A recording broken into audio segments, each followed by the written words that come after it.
This is just a public service announcement for all the men listening to the SMS podcast.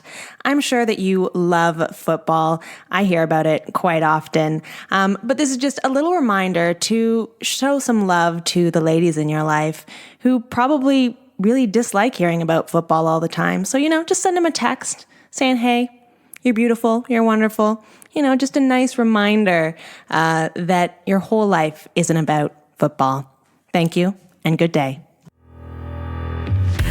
Welcome to another episode of the Saturday Morning Snap Fantasy Football Podcast. Your weekly dose of news and advice that comes to your pocket every single Saturday. Holding it down, here we got Mac, Mark, Scott, and Landon. Enjoy today's show.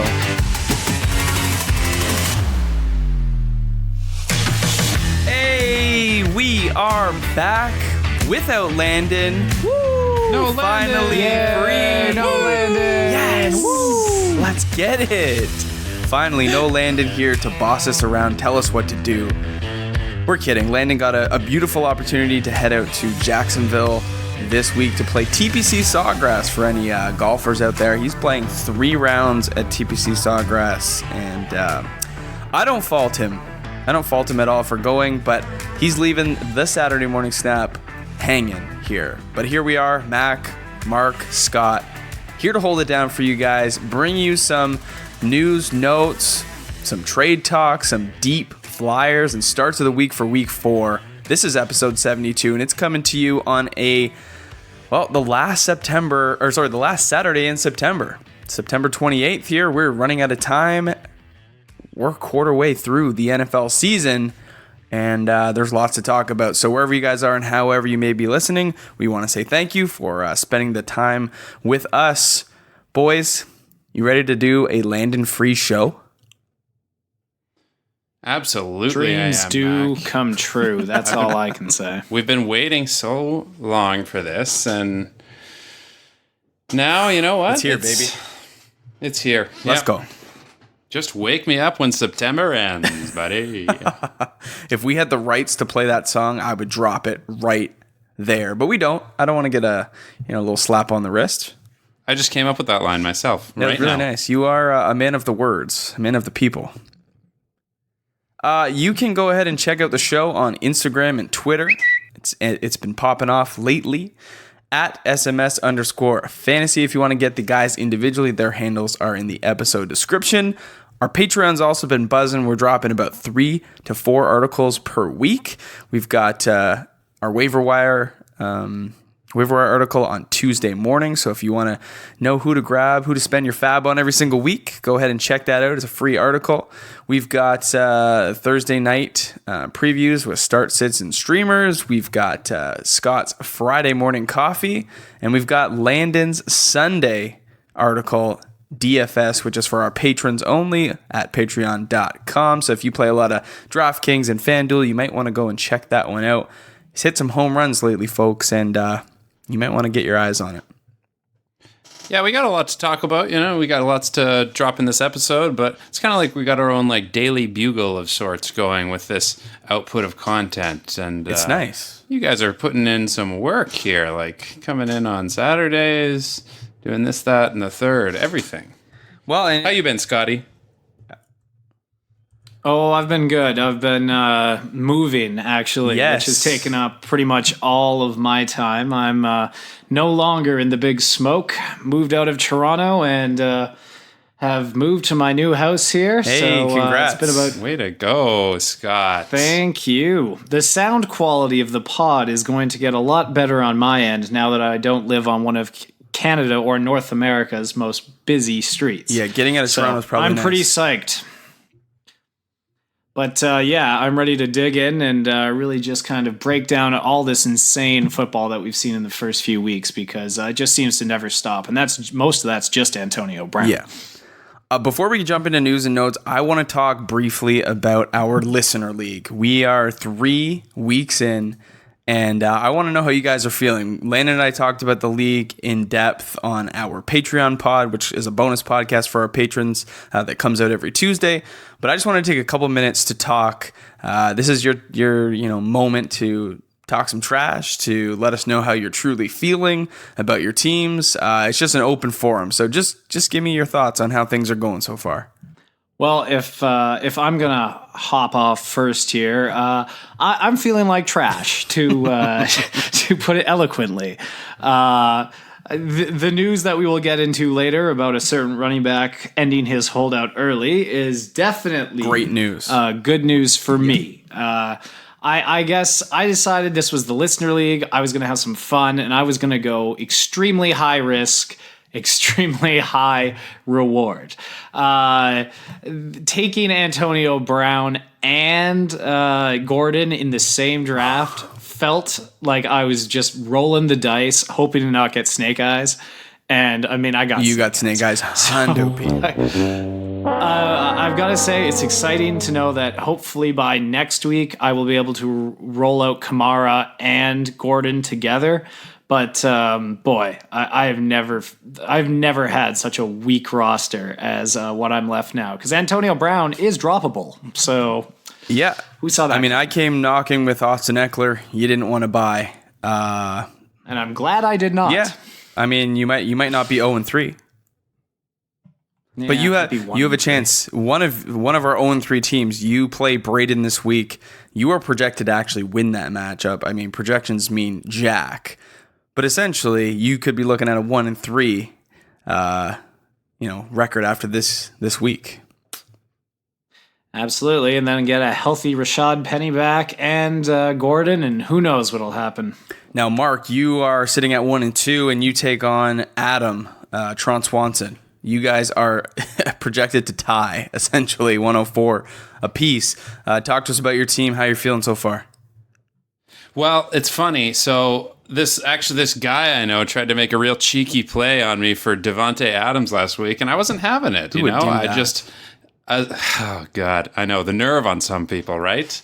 But obviously we know Devontae Adams hasn't been producing to the level that we want him to, and we'll get into that after. But I can say with absolute enthusiasm that Joe Mixon and Phillip Lindsay got me a win in that week, or last week in that league. Finally, sitting at 1-2, riding a high, and it's just I feel like this is the team that I'm going to have to work the hardest on to keep up there, and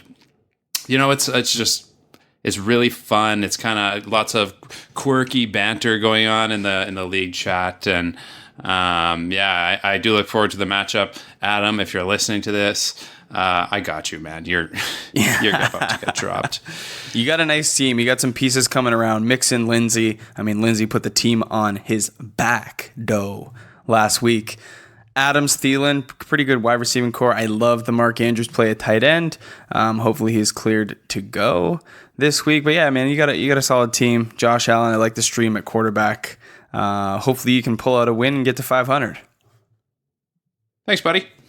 How you feeling about yours? Yeah, I'm feeling okay about my team. Took a tough loss to an undefeated team last week as well, so I fell to 2-1. I'm currently flexing Jared Goff and Jacoby Brissett, so I'm kind of streaming between those two. But I've got David Johnson, Kerryon Johnson, Juju. I'm a touch worried about, but we'll see how things go. And then just solid Ertz, Woods, Eckler, Edelman. I feel pretty good about the team. It is a nice looking squad. I thought from the get-go it was one of the nicest ones in the league.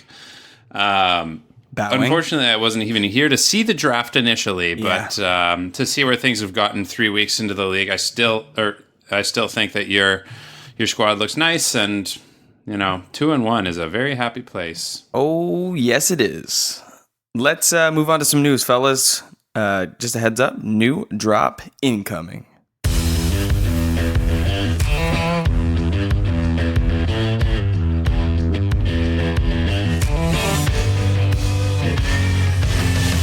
Damn, that was sweet. Gotta love a new drop. But here's what we got. Saquon Barkley is expected to be out for 4 to 8 weeks. I think 4 is... I've had a high ankle sprain. I think 4 is very early. Probably looking more like 8. To me, there's no real need to rush him back because with Saquon Barkley, without Saquon Barkley, the Giants are not making the playoffs or not competing for a playoff spot, even in a wild card situation. Not going to happen. We talked about Wayne Gallman on the Tuesday show. We kind of said Wayne Gallman, not really worth the fab, in our opinion. I think for a multi-week point rental, he's not really worth it because the Giants' O-line has been abysmal, in my opinion, and Saquon Barkley makes them out to be better than they are because he is a generational talent. Scott, you might feel different. I saw the $45 waiver ad you dropped on Mr. Gallman. It was 40. It was 40. Yeah, might as well have been 45. Man. No, it's just really one of those situations where when you're looking at an offense, yes, Dan the man, performed better than everybody thought he would, but he is still a rookie quarterback. And I think anytime you can swoop in and just pluck the starting running back in an offense where I have to assume they'll feed him a decent amount just out of kind of necessity because you can't expect Dan Jones to play as well as he did every week, like he did last week. So that was just something where there's only so many opportunities a season where you can snag. I mean, there's nobody else in the running back in the depth chart right now, right? You've got like a converted fullback. Right. That's the only person that's going to try to steal carries from guys. Well, and so here's the thing. I went all in. Here's the thing, though. In the past, they've had Gallman run for them. They've also brought in, years past, Orleans Darkwa. They've had him back. He tweeted out, saying, "Hey, Giants, just waiting for the call," and there are rumors going around right now that it's not actually going to be Darkwa that gets the call, but it's going to be free agent Jay Ajayi. He can be in game shape by next week, it says. So, that might be a way the Giants go, and we just don't know at this point. I think it would be not a bad idea to take a speculative ad on Jay Ajayi. I actually just dropped him last week because I, just figured things aren't happening here. I'm not going to burn a roster spot on him any longer, but I've actually gone and picked him back up again this morning, Wednesday, after waivers cleared. So that's just kind of how I feel about the whole situation. I actually don't think Gallman is going to be the guy. I think they're going to go out and get somebody else, but it remains to be seen. Well, he is the number one waiver ad of the week this week, so a lot of people are, giving into the hype that he's the only running back left, so at least for a few weeks, I think you can trot him out as a starter if you're in desperate need of a flex. All right, so moving on, Cam is still out with the Carolina Panthers, and we saw someone go in for him, Kyle Allen, last week. Ooh. Sean with a pretty impressive performance, and they're rolling out against Houston in Houston this weekend. What do you guys take of that passing core? They're kind of a flashy, deep threat duo there between Samuel and Moore. I think Kyle Allen's got a really good arm for that kind of playmaking. And what do you guys think about this matchup this weekend? Do you think Kyle Allen can repeat what he did in his first game there? I do. I think Kyle Allen at the helm is good things for DJ Moore and Curtis Samuel, not to mention Greg Olsen. So I don't mind Kyle Allen at quarterback at all. I was happy to cut Cam Newton 2 weeks ago, like we talked about, and I think this is a good move for the Panthers. Yeah, I liked what I saw. I did start Greg Olsen last week in 2 leagues, and boy, did it pan out with 22 points.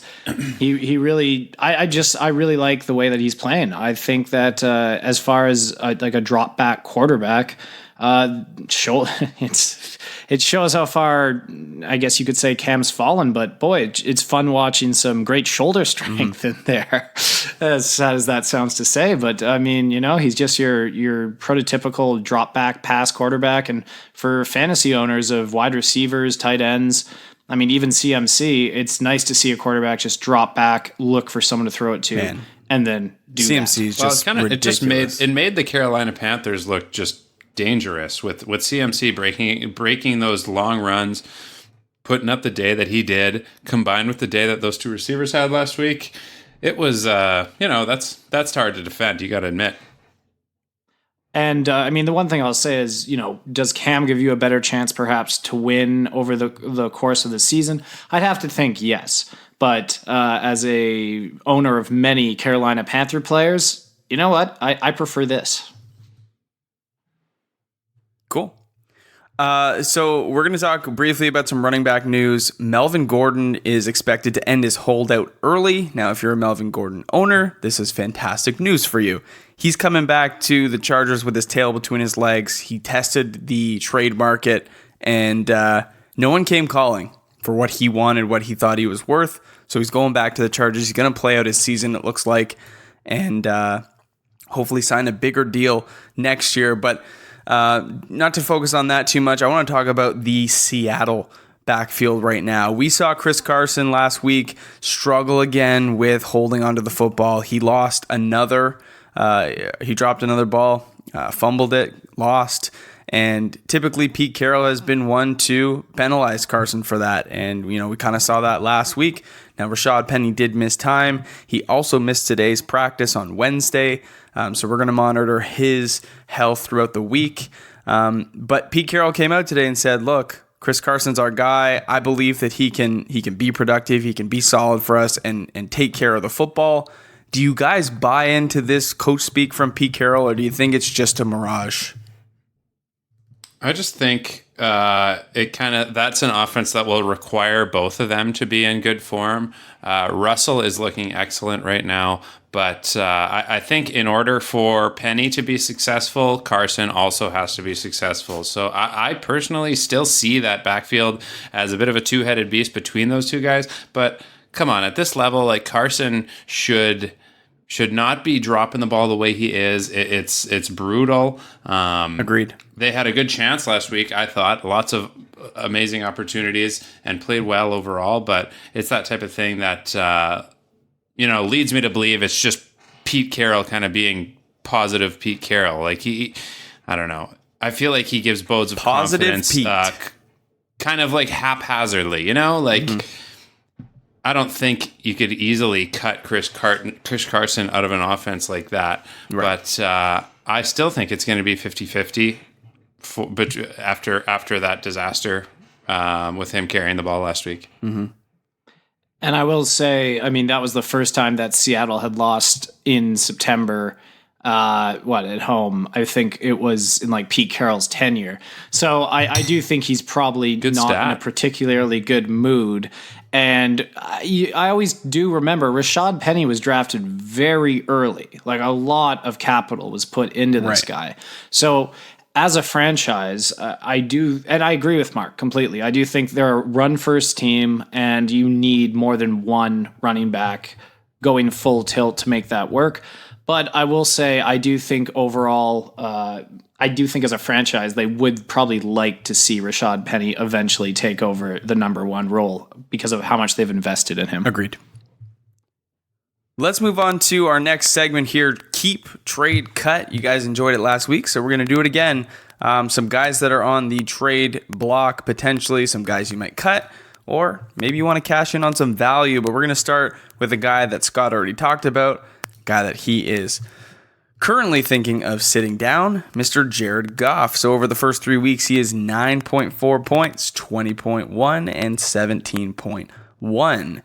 Hasn't been the start that Los Angeles Rams fans are expecting from their team, but the next four opponents look pretty solid for Jared Goff. Tampa Bay, Seattle, San Fran, and Atlanta. Scott, what would you do with Jared Goff? Would you keep him, trade him, or cut him?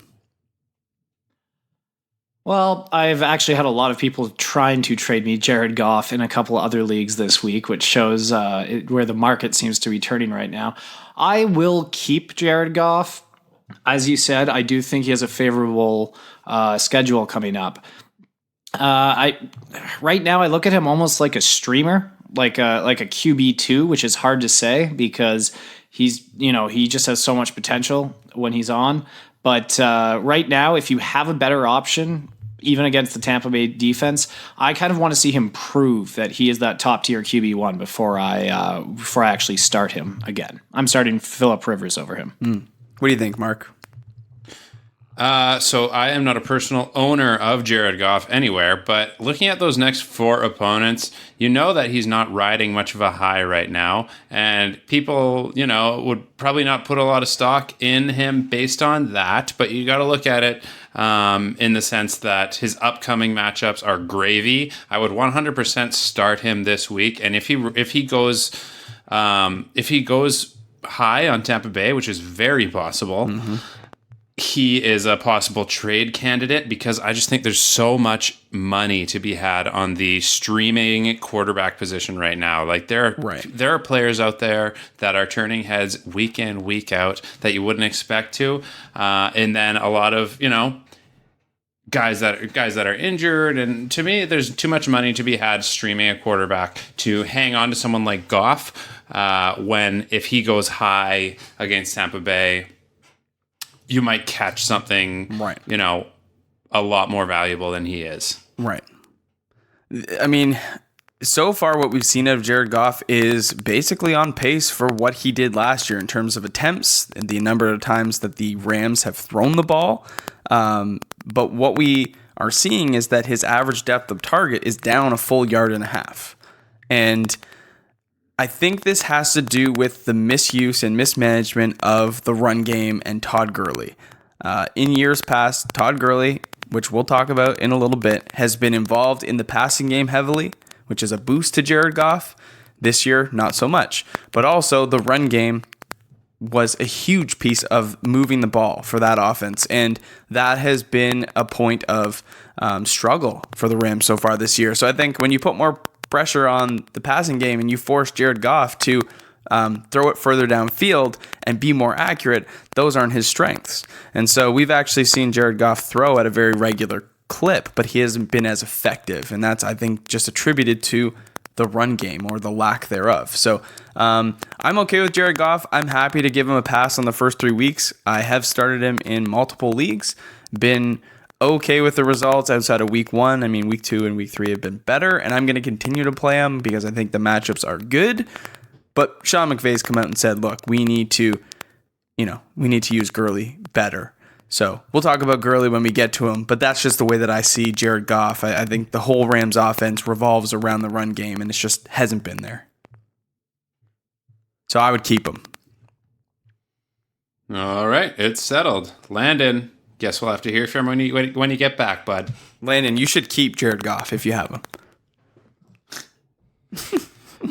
All right, who's next on this list here, Mackenzie? Mr. Darren Waller, tight end out of Oakland. 10.5, 9.5, and 20.5 points in the first 3 weeks. I heard some crazy stat on Darren Waller for like a rookie tight end in his first 3 weeks. He is 1 target off the record. Wow. He's just seen a crazy amount of targets, production. He's at like a 92% catch rate right now. He's just, to put it in Landon's words, he's going ham. Is this a guy that you are willing to sell ultra high, or do we think that Darren Waller is like the next biggest thing here at the tight end position? Would you keep him, trade him, or cut him? I would say... Well, let's just get cut out of the way. There's no way you cut him. No.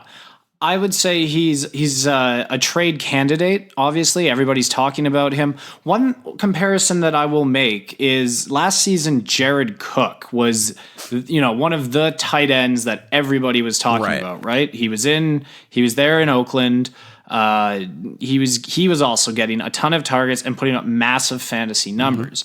Now he's gone to New Orleans, and even before Drew Brees went down, he did not look like the same fantasy player at all. I know that because I have him on one of my teams, and I ended up having to bench him. So I'm going to say trade him high if you can, but if you don't get enough in return, I could see this going almost all season long because Derek Carr seems to love his tight ends. Yeah. I mean, so here's the thing. Darren Waller is the number 5 tight end on the year so far. Ahead of him, Evan Ingram, Mark Andrews, Travis Kelce, Greg Olsen. Right behind him by 0.5 point, Austin Hooper. Would you go ahead and try to trade Darren Waller right now for, say, Zach Ertz got 11-point lead on Zach Ertz, or even George Kittle has got a 15-point lead on George Kittle. Do you think that you could get that trade done? Now would be the time to try to pull that off after that 20.6. And I think so too. I would take either Kittle or Ertz, obviously, over Darren Waller in a second. So I'd be all for that trade if you can make it happen. Yeah, I think that's what you have to look at. Zach Ertz, pretty mediocre performance last week, 8.5 fantasy points. And then we go down, and we go down, and we go down, and we try to find ourselves George Kittle. But, the matter of the fact is he wasn't great either. So I think this is the time where you might take a flashy, really shiny option in Darren Waller, and you try to go and get yourself George Kittle or Zach Ertz, who are definitely going to be ahead of him at the end of the season. Quote me now, at me if you want. But that's the way I see it. So I would definitely go ahead and try and cash in on some value. You with that, Mark? Yeah, I think Darren Waller is a great player. I think he's a guy who wins matchups no matter what linebacker you're trying to stick on him. He's going to win matchups. And in this situation in Oakland right now, I can tell that it's a bit of a desperation move, I think, when a team keeps going to the tight end as much as they do. Mm-hmm. But if they're going to keep feeding Waller, and I think they are going to have to do that in order to move down fields, he is going to be a big name on this tight end list all season long. So they're facing up against the Colts, the Bears, Packers, Texans, and the Lions. And all of those guys are putting up respectable performances right now. Right. Teams that are hard to beat. And I just don't think the Raiders are going to have too many options aside from Waller. So he is, to me, as valuable or more than Kittle. And if you could push for something like him or Ertz, then you should. But also, if he's the guy who's pushed you for a couple wins, that's a keep. He's young, he's fantastic, and he's a matchup winner. The way I see it, in a redraft league, you go out and you trade him. You try and get yourself maybe Zach Ertz or George Kittle, like we mentioned. In a keeper league, where you can really parlay some value to next year, keep a top 10 tight end in like the double-digit rounds, he's definitely a keep for me in a keeper league, if your league permits that kind of keep. So that's the way I kind of see it. But I want to jump ahead and keep moving here. Sony Michel, running back for the New England Patriots. Let's just face it, guys. He's had a terrible start to the season. Kind of flashed in week 2 against the Jets, but 1.4, 13.3, 7.1 points here. What do you make of Sony Michel right now? Well, New England's backfield for the better part of a decade has frustrated everybody, almost anyone who tries to get value out of it. Sony Michel seems to be probably the most disappointing one this season. Yeah. I mean, you can't say cut. Certainly not. I can't say cut.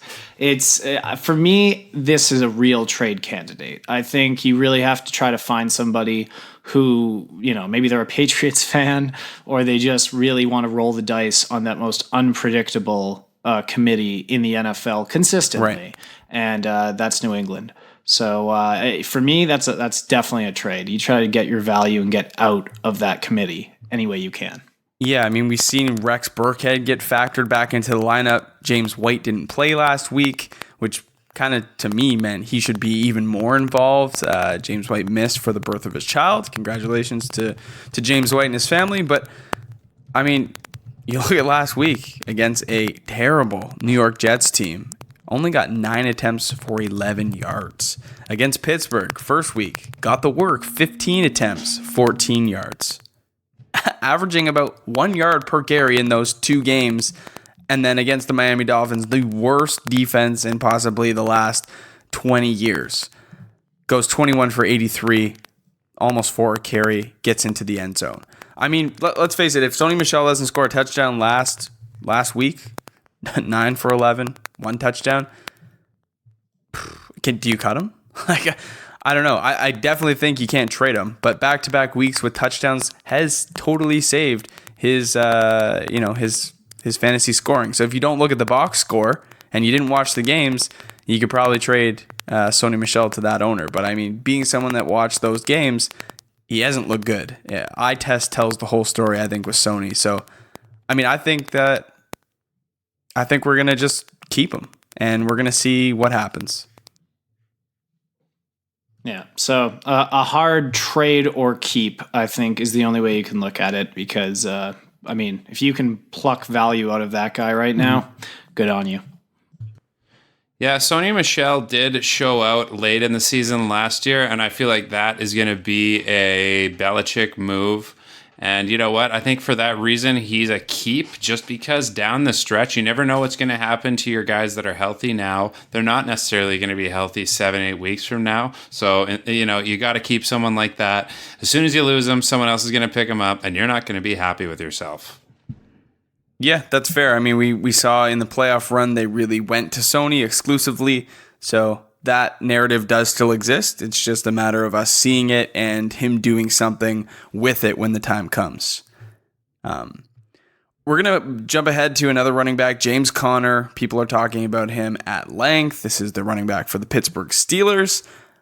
I'm not going to talk too much about James Conner because I'm going to do so in my start of the week. Spoiler alert, my bad. But I'm going to flip it over to you guys. Would you keep, cut, or trade James Conner right now?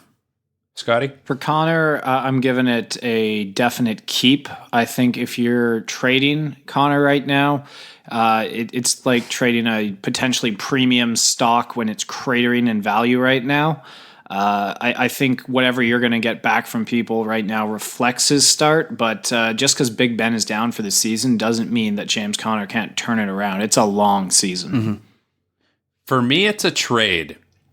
And it's because Pittsburgh is going to use this player, who is, I think, the best player on that offense.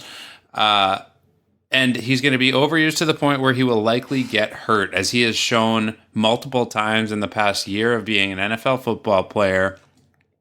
He's going to get hurt. And I think to have him on your team right now is not only a lack of points, but also a liability.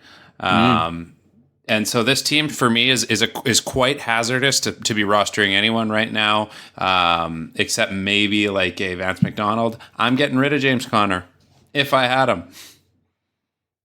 The tough part about that is, what are you going to get for James Conner right now? I mean, 8.5 points, 12 points, 5.5 points. He's nearly busted twice for you so far, let you down, maybe lost you weeks.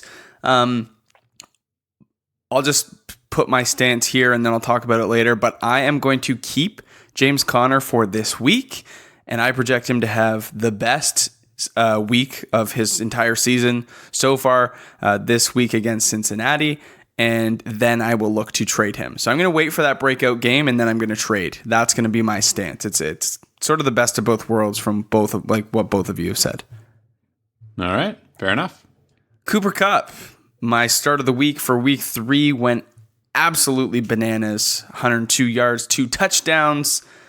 Let's just face it, man. The guy is the most reliable option for Jared Goff in that offense. Hasn't had a bust game.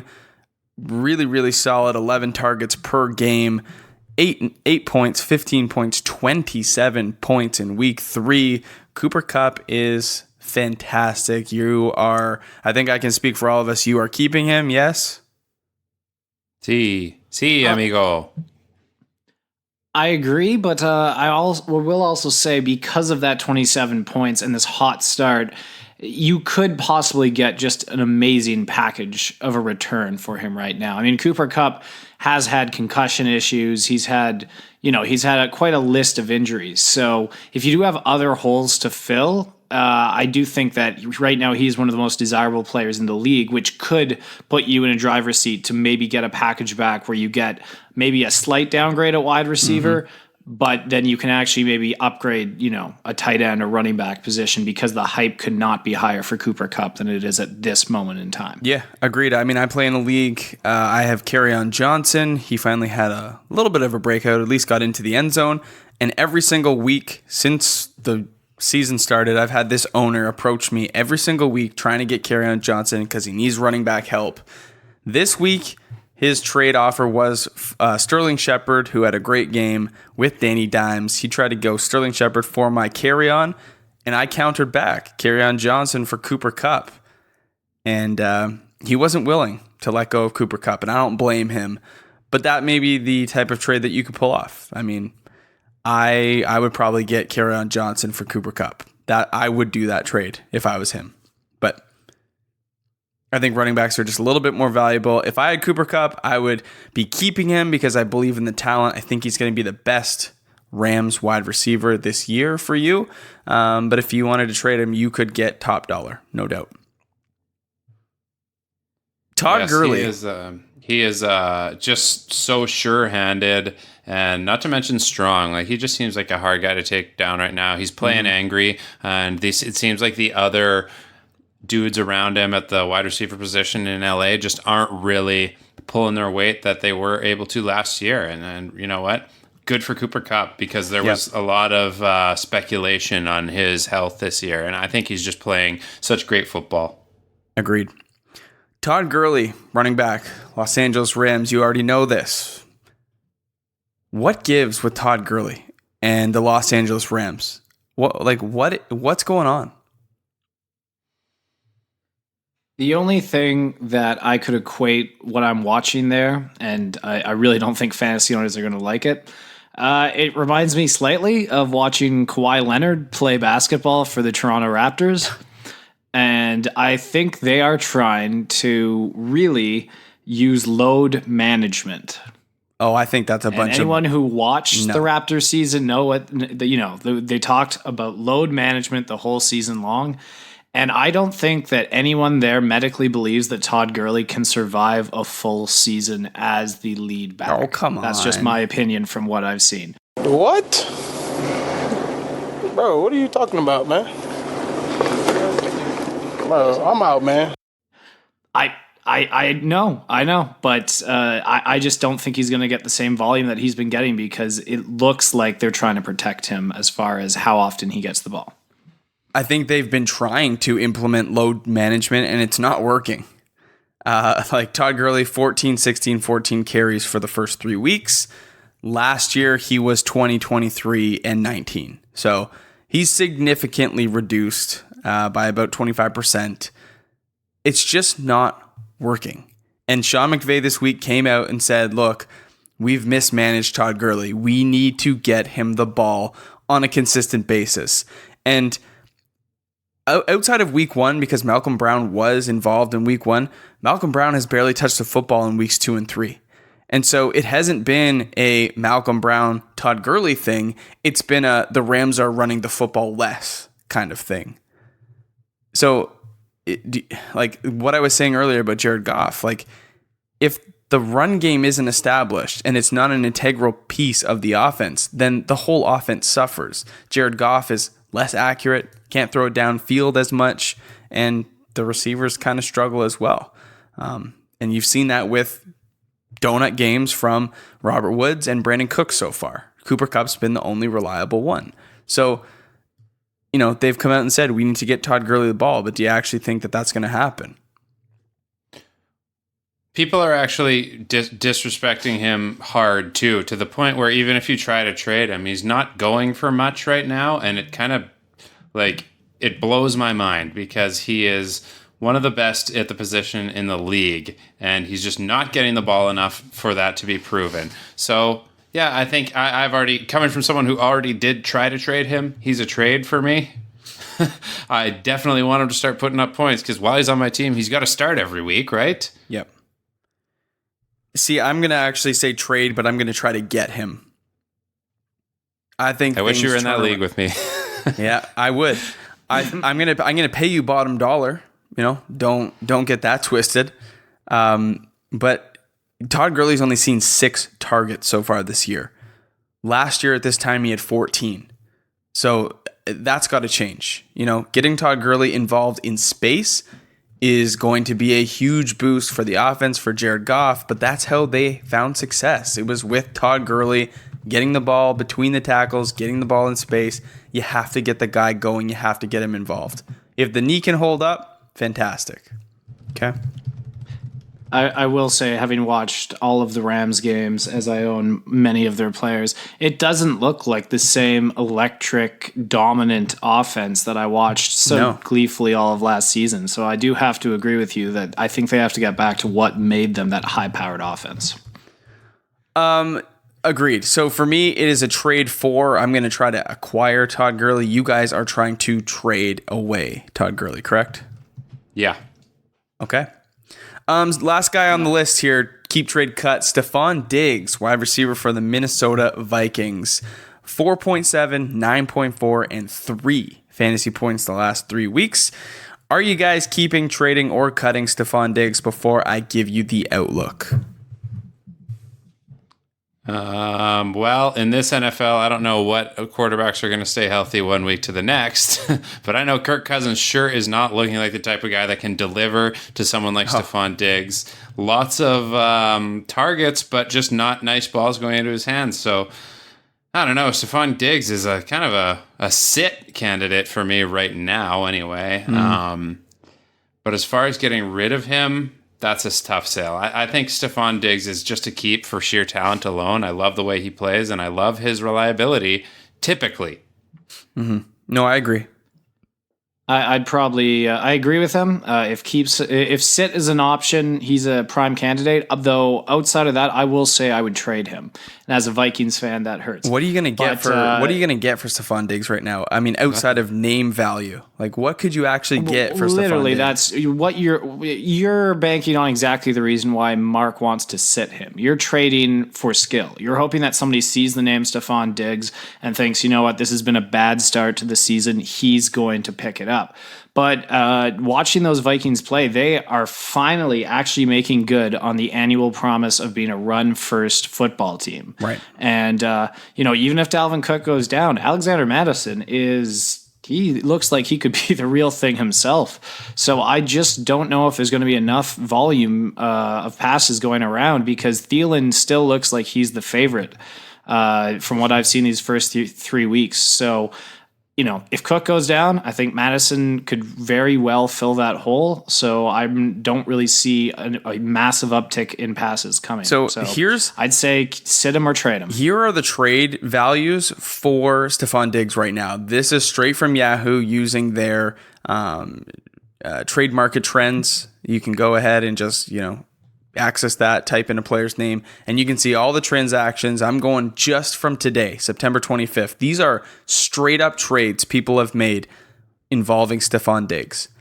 Would you trade Stefon Diggs for Sony Michel? Oh, Lord. It's that bad. It gets worse. These are trades that have actually gone through. So would you trade for Sony Michel?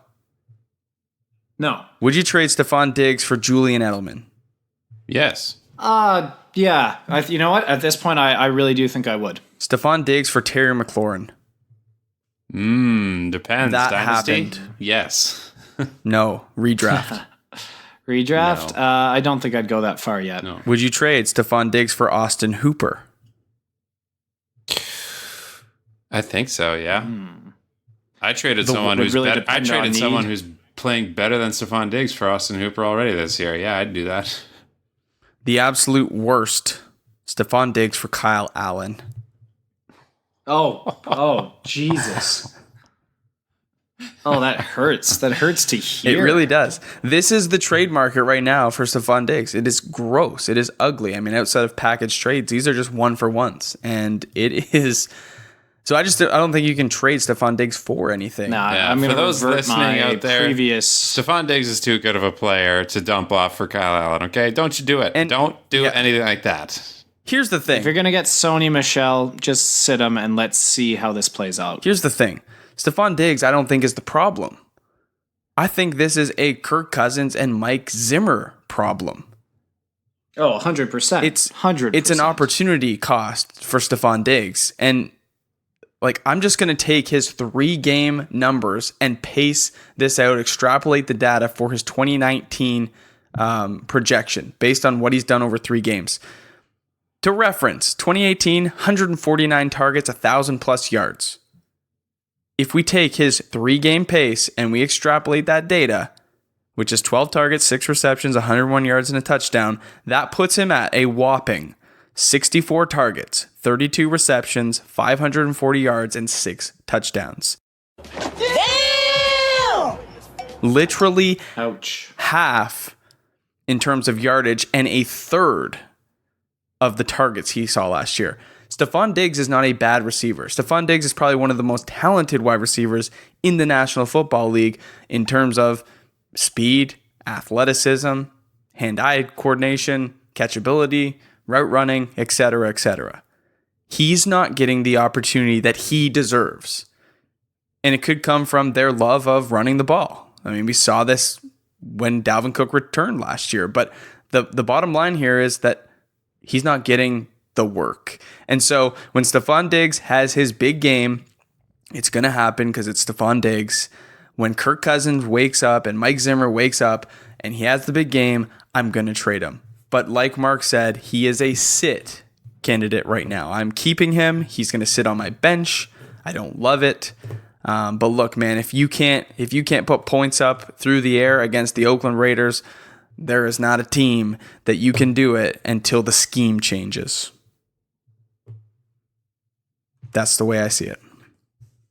Yeah, that's a good strategy. I don't think anybody saw this coming, 4 or 5 weeks ago when we were doing the draft. I mean, we saw regression, but not to this extent. No, this is putting up like WR2 numbers in Buffalo. Yeah. Where are we off to next? You've got mail. Yeah, we're going to jump into the mailbag. We got 2 questions here, one from Instagram, one from Twitter. We're going to do the Twitter question first. It comes from TJR. When choosing a defense to stream, do you try to avoid your quarterback? I absolutely do. I know you're supposed to go with the best talent on the board, but at the end of the day, you're still watching the sport. And I personally, it's hard to equate how you're going to win if if your defense runs over the offense the way you're hoping they will, and vice versa. Mark? Simple answer, yes. You do try to avoid. I do. Okay. I don't like seeing that my quarterback is going to be going against guys that I want to get interceptions and turnovers, and I want to see W's on both ends of the ball, and I want to see my quarterback put up huge numbers. So yes, unequivocally, yes. For me, I don't mind. I've been rostering and streaming a lot of Jameis Winston so far this year. And aside from last week, it's worked out or not worked out. Last week was sort of the outlier. The fact of the matter is Jameis Winston can be both fantasy relevant and turnover happy in the same game. And, while, yes, it's not great to pick a defense that, we want to see get scored on a lot, we can still have a team get scored on, to the tune of 30 plus points, but also force 3 turnovers and have 5 or 6 sacks, right? So points against, I don't think is the biggest thing that we need to look at here. We're not looking for a shutout. We're looking for a couple interceptions or a fumble or a couple sacks. So, if your team has a poor offensive line like Tampa Bay's does, it might not be a bad idea to play that team against the Tampa Bay Buccaneers, for example. So in most matchups, I don't really pay attention to it, but I could see how it just doesn't give you the warm and fuzzies. But I wouldn't overlook that. No, it's just a little bit of a reverse that you look at a quarterback you're going to start and think either, boy, he's going to light up this defense, let's start them, or boy, this quarterback's going to get lit up, I should start him and the defense. Right, It's kind of hard the way fantasy works in your head. Agreed.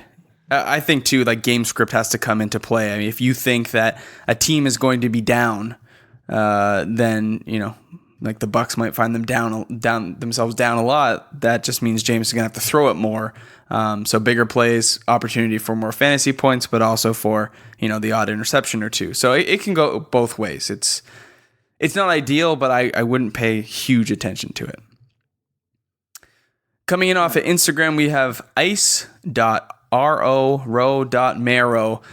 Do I trade away Brandon Cooks in return for Devonta Freeman. I've got Devontae Adams, Brandon Cooks, Kerryon Johnson, DJ, Tyler Boyd, Robbie Anderson, Tevin Coleman, and Miles Sanders. Would you do the trade, Cooks for Freeman?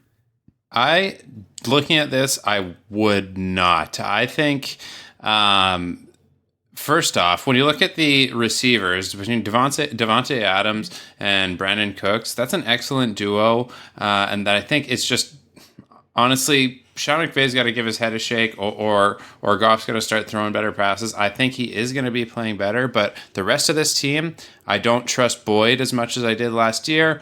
Robbie Anderson is on a team that, to me, is just in an abysmal state right now. And then to be receiving Devonta Freeman at a point where he's not impressing me either. Like the Atlanta Falcons are putting up just some of the poorest run blocking in the league right now for what is otherwise a fantastic running back. Killed. And it just looks like, you probably wasted a pick on Devonta Freeman. I just look at roster construction here. Like, the guys got Kerryon Johnson, David Johnson, Tevin Coleman, Miles Sanders. Why do you need to get a fifth running back?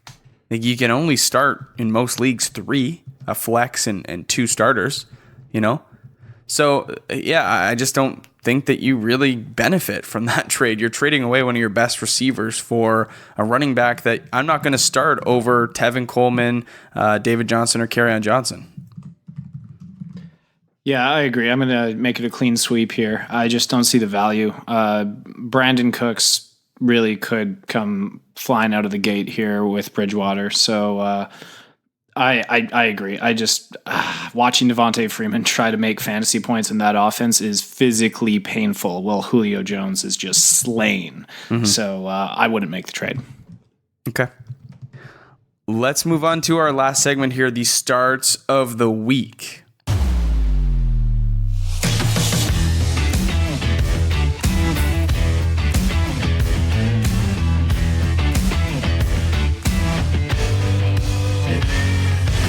All right, I'm going to talk about a guy who kind of shredded my favorite team last week, and that is Sterling Shepard. Once he got cleared from that concussion protocol, he came back, and Danny Dimes, a.k.a. Danny Football, a.k.a. Broadway Dan, Daniel Jones, was putting up beauties.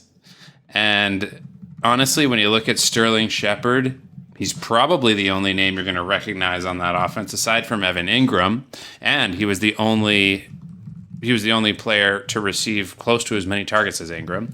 He should be an excellent void filler in this role. He is going to, I can only imagine, receive more than his 9 targets last week, of which he caught 7, getting 100 yards and a touchdown against Tampa Bay. But he's facing Washington this week, and for that reason alone, they looked pretty confused trying to cover the Bears wide receivers on Monday Night Football this week. Oh, I think this is prime pickings for Sterling Shepard. Look at Taylor Gabriel. Look at Taylor Gabriel, man. 3 touchdowns. Hey, I know. It's wild. No, I like that pick. Sterling Shepard looks to be in good shape, returning to form nicely. I like the pick, especially against Washington. So I'm going to go with James Conner, and this is my point to talk about James Conner. He's only started in 90% of leagues. It should be 100. And why I'm going to say that is, look, over the past 5 years, the Pittsburgh Steelers system has produced a top 6 running back. Last 5 years, top 6 running back. That included the year with James Conner and D'Angelo Williams, along with the Le'Veon Bell years. So they've done it without Le'Veon Bell, and James Conner's done it himself. You shouldn't panic. Ben has little to do with the run game. And here's the thing, like, a lot of people, you're not going to need me to tell you to start James Conner, but I think this is, for some people, the reassurance that they need to keep putting their trust into James Conner. Yes, I know he hasn't rushed for more than 45 yards in a game. I also know he hasn't recorded, more than 65 all-purpose yards. I get it. It's gross. But he faces the Bengals this week. Matter of fact, divisional matchup. The Bengals rank 31st or second last, if you want to look at glass half full or half empty. They rank second last in giving up points to the running back this season. I think it's going to be open season for James Conner and the Steelers team to reassert themselves on the ground, to get the juices flowing, because the Pittsburgh Steelers can't play Pittsburgh Steelers football without moving the rock on the ground. James Conner finally has the big week that you've been looking for, you've been waiting for, and then you'll have an opportunity to trade him if that's your prerogative. But don't feel bad about starting James Conner this week. He's going to be fine. All right. We'll take your word for it there, Mackenzie. Bold take by Mackie. Bold take, Cotton. Let's see how it plays. What are you thinking, Scott? All right, I'm gonna round out the week 4 start of the week by doing what I like to do best. I'm going to call out a player that is not only barely started, but only owned in 42% of leagues. I'm talking about Darrel Williams of the Kansas City Chiefs. My boy. That's my start of the week, and I'll make it quick. I mean, nobody knew this guy's name before last week, but the tides have greatly turned. Well, LaShawn you would have hurt. known his name if you read our article on Tuesday. So now I have to assume that everybody knows his name. They should. And I like they that. should. But let's make this quick. But, no Damian Williams. LaShawn McCoy is hurt. I believe he'll factor in some way this week, but they are playing Detroit. They're playing the Lions. And Andy Reid has come out saying that he trusts Darrel Williams. And from what I saw in the game last week, I just think he actually looks like a really great raw talent. I think the stars are aligning this week, and I think it's going to be a very respectable fantasy output for a guy who's, like I said, owned in less than 50% of leagues. So my start of the week is Darrel Williams. Little pro tip. Is it Darrell or Daryl? I think you're right. Now that I hear you say it, I think it is Darrell. Little pro tip for you. Darrell. When you're setting your lineups, No, it's one L. make sure that when you click on D Williams, it's not. You know what? Yes. Yes, that's true, actually. I added an extra L. Look at that. You corrected me. No, Mark makes a good point, though. Mark, reiterate your point Williams. But yes, Mark made a great point. There is 2 D Williams on the Kansas City Chiefs. So make sure you pick the stud of the week and not the one who will be watching from the luxury box in the sweats. Thank you, The Scott. thing I really liked about Darrell, I don't know what it is. We're going to have to figure that out. So, what I liked about Williams last week, he came in, he was named the starter before the game. I thought about adding him speculatively, like really late, and just taking a flyer in a deeper league. But we saw him do it in both facets of the game. He had 9 rush attempts for 62 yards, also had 5 receptions for 47 yards. Broke the 100 all-purpose yard mark, gave you 5 receptions. Fantastic week 1 in the Kansas City system. Got the trust of Andy Reid. I think he's going to be involved a little bit more now that LaShawn is questionable to play this week. So, he was my waiver wire darling of the week. I added him in 3 of my 6 leagues, and I feel really good about having him. So, I think that's a great start of the week. I'm going to also throw in a really, really deep flyer for a segment that we wanted to do but just ran out of time. Preston Williams, wide receiver from Miami, has 23 targets so far through 3 weeks, has started to get more action now that Josh Rosen is at the helm. Saw 12 targets this week under Rosen, so doubled his target count in just week 3 alone. I mean, this guy's so much of a flyer. I'm going to use one of Mark's puns. You could find this guy in your Sunday paper. He's just such a flyer. Hey. I'm glad we fit one in. I mean, Classic dad joke. He's so much of a flyer, you could call him Claude Giroux. Oh, my God. Oh, Let's go. It's terrible for the hockey fans out here. But listen, that's what we got for you this week. Hope you guys enjoyed it. Starts of the week. A deep flyer, the mailbag, keep trade cut, and your news and notes. Brought to you here by the 3 amigos at the Saturday Morning Snap. No Landon. Hashtag no Landon. 3 is just such a nice number, eh? It really is. It really is. We hope you're enjoying Florida. If you guys are listening this late, please go ahead and leave us a review A rating and a review on Apple Podcasts or wherever you listen would be super, super helpful for the podcast. Helps us grow, helps us figure out what we can do to make this better, and we appreciate any and all feedback. So hopefully you guys are keeping on that win train, and if you're not, hit us up. We'll help you out. Good luck with your teams, everybody. Have a great weekend. We'll see you Sunday morning. Week, everybody. We'll see you Sunday morning on Sleeper. Look out for the link, and until then, we'll see you next time. Bye. Thanks for listening to another episode of the Saturday Morning Snap Fantasy Football Podcast. Follow us on Twitter at SMS_fantasy. Support this independent podcast at patreon.com/Saturday Morning Snap.